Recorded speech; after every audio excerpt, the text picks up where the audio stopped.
Hello and welcome in the next game of the semifinals between Downward and Mad Lions. We have reviewed the draft number 1 and now we're at draft number 3. Yeah, let's get into it. Mad Lions has tied the series unexpectedly, and will Downward now adapt? Will Mad Lions continue and build up a nice win streak maybe against Downward and make the upset real? Let's see how they draft. So yeah, move on. Yeah, let's see what we get here. Every moment we see on the same the same sides from game number 1, so we expect kind of similar bans, or maybe we see some adaptation. Let's hope at least for some new stuff, because well, for both teams it can't really continue like this. Down 1 Kia with questionable decisions at key points in the game, like Ghost was running it. Like Beryl and Canyon at some points also need to get their PayPal accounts investigated. And Mad Lions, similar stuff. Like at some points they were sending it like FedEx, and on the other moments, they were catching it like baseball players. So the bans here, just a short second here. Against Humanoid, against Armut, and against Kaiser, there are counter picks. And again, it's just for comfort, and it's blue side. They can ban what they want. It doesn't really matter all that much at the moment. And especially if like Matt is banning these weird champions, like banning Tam Kench, Renekton. What is this?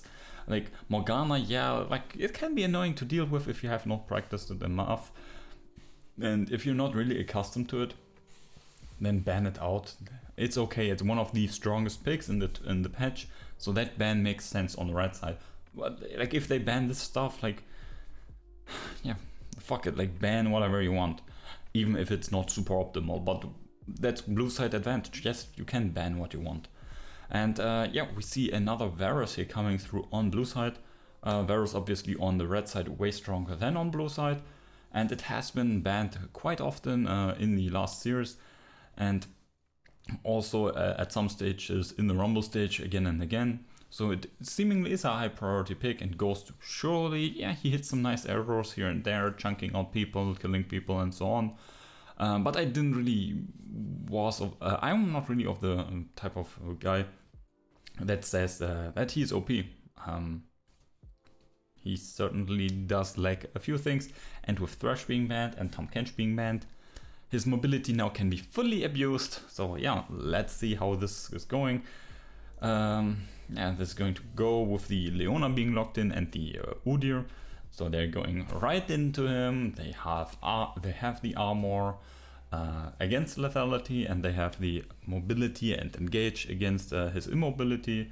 So Varus is probably going to get abused. Well, let's assume so. Nautilus can peel somewhat. No, not really.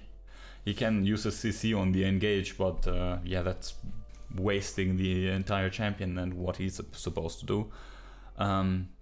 Rumble Varus, obviously, again, super strong combo. Lethality Varus and AP burst Rumble, getting like both sources of damage in a high amount. And both from long range. Talked about this, non-committal, long range damage, always super strong. And it's not even like poke-ish, it's just like one shot, team fight, wombo, whatever, from long range. So quite strong, has been quite strong in the past. I mean, Rumble has been very strong in the meta like 5-6 years ago for similar reasons. And now in the jungle, he has added advantages to his already strong kit. I mean, there are reasons why he's being played so often. The Kaiser here, I think I have nothing additional to say. We have seen it a lot with the Udyr. It's follow-up on the bear slap stun. It is like with Leona, strong early game with the plasma stacking. Against Varus, obviously not that great. Against a short-range champion into Rumble and into the Nautilus, also not so great. But people, they don't care. They just pick it because, well, you can press R and join fights even though you're out of position. And it's just easier to play what you already practiced.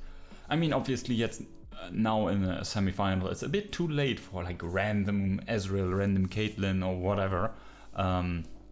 But in the preparation, maybe you should have picked up more than one AD carry. And now he's playing two. He's playing Xayah and Kai'Sa. Very good. Very large champion pool, yeah. Very diverse. What happens if they're both getting banned? Then what do you play? Fucking Heimerdinger? Timo or what?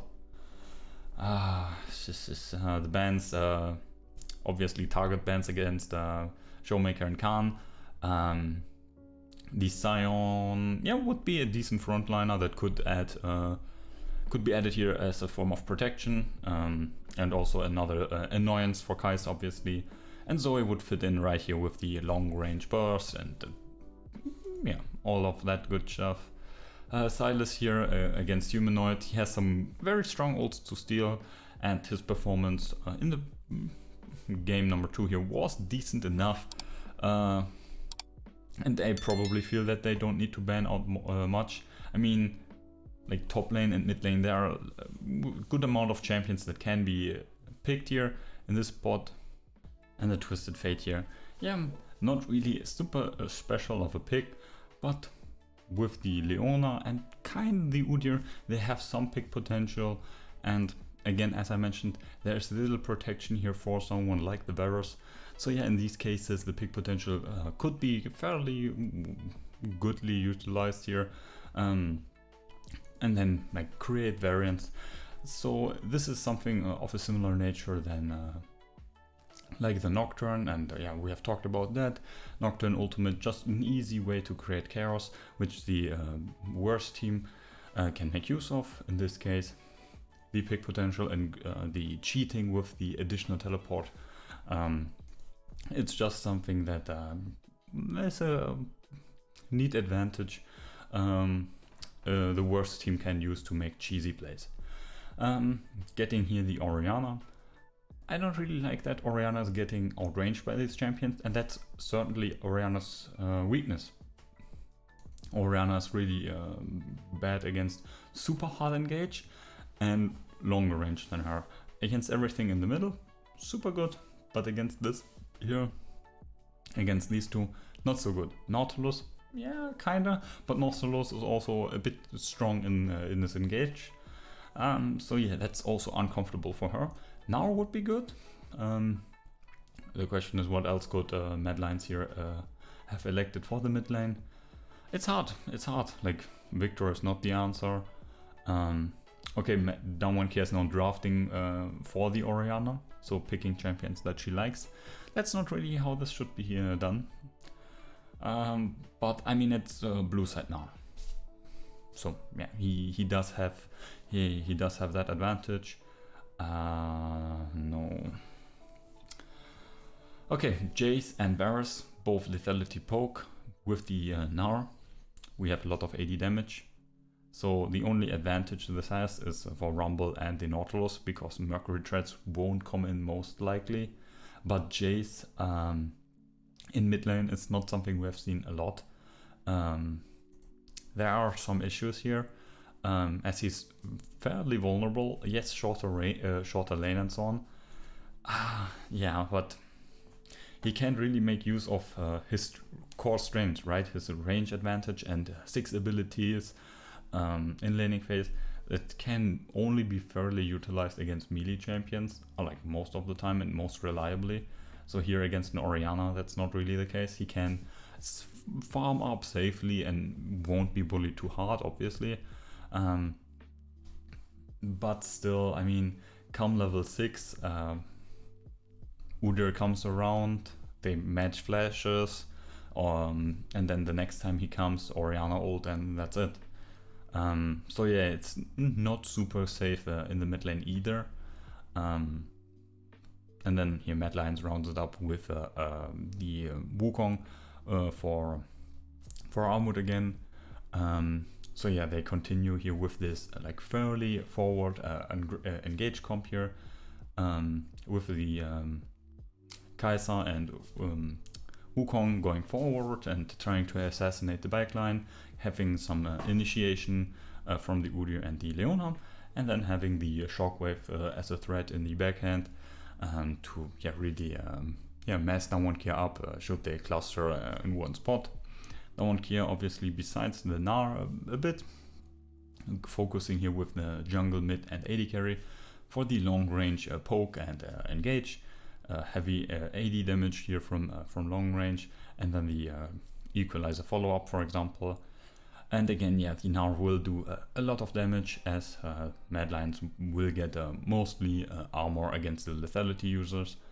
And it's not that great. I mean, lethality really does go down in its usefulness over the game in general, and with the armor it will be stifled even more so.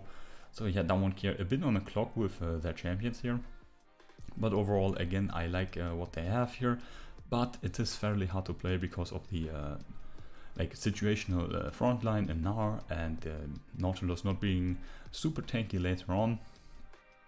So yeah, I think Mad's comp is a bit easier to play, but I think Downward Chaos comp is better, but if they are able to execute it probably after game number 2, I'm not too sure.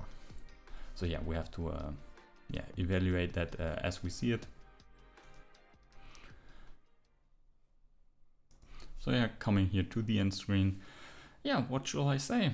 Downward Chaos Mad Lions, it's more competitive than one might expect. Not really because Mad Lions is playing way better. Yes, they do play fairly well, but yeah, there are moments Downward Chaos just turning off their brains off and just sending it, which is a bit sad because obviously the game level is then quite poor, and we won't get to see like amazing plays and so on. But at least it's a bit competitive now because both teams do approach the lower levels of play. But let's hope at least for something better here in game number 3. And then yeah, one team will go to match point. So yeah, but we'll figure out how the series ends probably with the next draft. So till then, we'll see each other. Bye.